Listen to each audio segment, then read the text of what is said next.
Welcome, I'm Professor Bingo Topig. As every day, I present you this course on mathematics.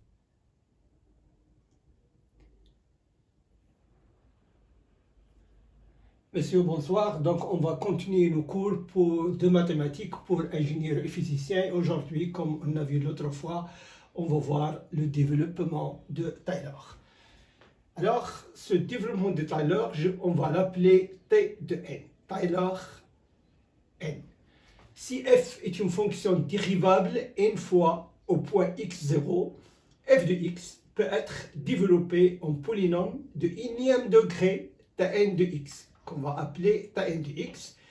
Et Tn de x égale à la somme de k entre 0 jusqu'à n de fk x0 sur k factoriel multiplié par x moins x0 à la puissance k égale à f de x0 plus f' de x0 sur 1 factoriel facteur de x moins x0 à la puissance 1 plus f seconde de x0 sur 2 factoriel facteur de x moins x0 à la puissance 2 et plus jusqu'à f énième de x0, c'est-à-dire dérivée énième de f au point x0 sur n factoriel facteur de x moins x0 à la puissance n.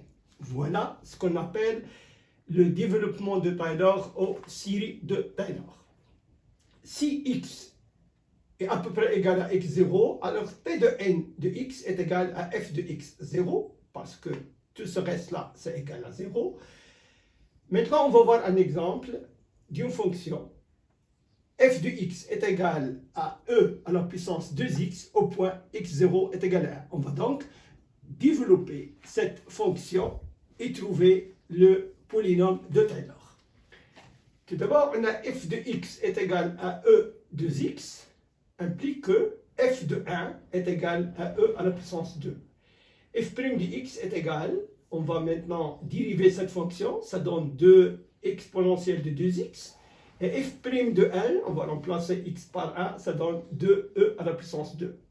f seconde de x est égal, 2 fois 2 c'est 4e 2x, on va dériver une seconde fois, et f seconde de 1 est égal à 4e à la puissance 2, etc. jusqu'à f de k de x est égal donc à 2 à la puissance k, e 2x, et f de k au point 1 est égal à 2 à la puissance k, e à la puissance 2. En conséquence, t de n de x est égal donc à e2 plus 2e2 sur 1 factoriel x moins 1 plus 4e à la puissance 2 sur 2 factoriel x moins 1 à la puissance 2 et jusqu'à 2 à la puissance n sur n factoriel e à la puissance 2 facteur de x moins 1 à la puissance n. Maintenant, on va voir quelle est la différence entre le développement de Taylor, c'est-à-dire série de Taylor, ou le polynôme de Taylor, et le théorème de Taylor.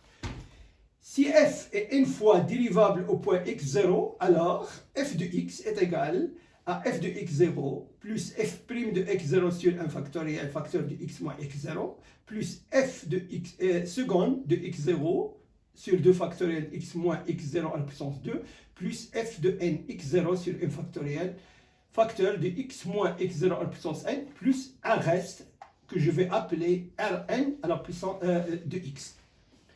F de x est égal donc, on a cette partie-là qui est Tn de x plus un Rn de x. Donc on constate que n jusqu'au n, on a Tn de x et au-delà, c'est le reste Rn de x.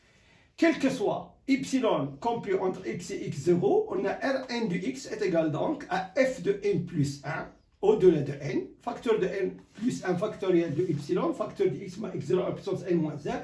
Si n, par contre, tend vers l'infini, on a Rn de x est égal à 0.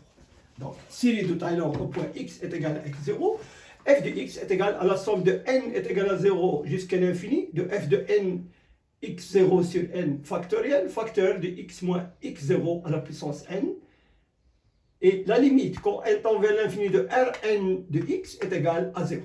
Donc, on va maintenant voir un exemple, développer e à la puissance x en série de Taylor au point x0 est égal à 0. f de x est égal à ex.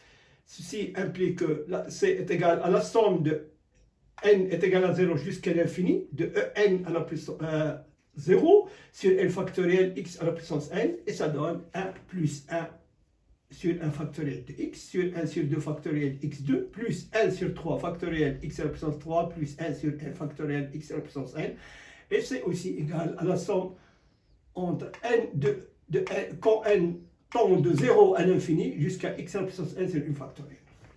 On va voir le premier exercice: déterminer la série de Taylor de f de x est égal à x, ex, si x0 est égal à 0. En effet, si on pose que g de x est égal à ex, on a déjà trouvé ça, c'est donc la somme quand n tend de 0 à l'infini de x à la puissance n sur 1 factoriel, donc f de x est égal à x multiplié par g de x est égal à la somme que n est égal à 0 jusqu'à l'infini de x de n plus 1 sur n factoriel. C'est égal donc à la somme que n tend vers 1 à l'infini jusqu'à l'infini de x à la puissance n sur n moins 1 factoriel, donc x e à la puissance x est égal à la somme que n est égal à 1 jusqu'à l'infini de x à la puissance n sur n moins 1 factoriel. Exercice 2. Série de Taylor de f de x est égal à cosinus de x quand au point x0 est égal à pi sur 6. On a f de x est égal à cosinus de x. F de p sur 6 est égal à la racine de 3 sur 2. F' de x est égal à moins sinus de x, puisque le cosinus, la dérivée de cosinus de x c'est moins sinus de x. Donc f' de p sur 6 est égal à moins 1,5. F seconde de x est égal à moins cosinus de x. F seconde de pi sur 6 est égal à moins racine de 3 sur 2. F à la 3 de x, dérivée troisième, est égal à sinus de x. F 3 de pi sur 6 est égal à 1,5. F de 4 de x, on revient au cosinus de x. C'est f de 4 de pi sur 6 est égal à sin de 3 sur 2. Comme vous voyez donc, on constate que la dérivée quatrième de x, on revient à f de x. Donc ceci implique que cosinus de x est égal à la somme de n entre 0 et l'infini de an sur 2n factoriel, facteur de x moins pi sur 6 à la puissance n, avec an est égal à la somme de 3 pour n est égal à 4pi, moins 1, ici, si n est égal à 4k plus 1, moins racine de 3, ici c'est pour n est égal à 4k plus 2, 1, c'est pour n est égal à 4k plus 3. Ici, n est égal à 4k plus 4, on revient à n est égal à 4k.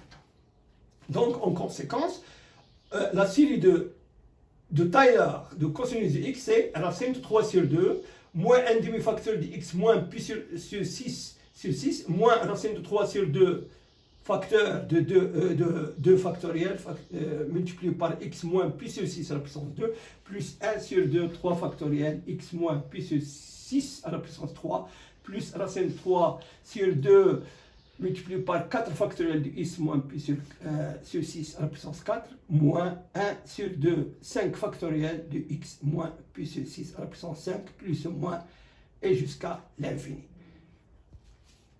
Messieurs, j'ai terminé. Merci, à très bientôt.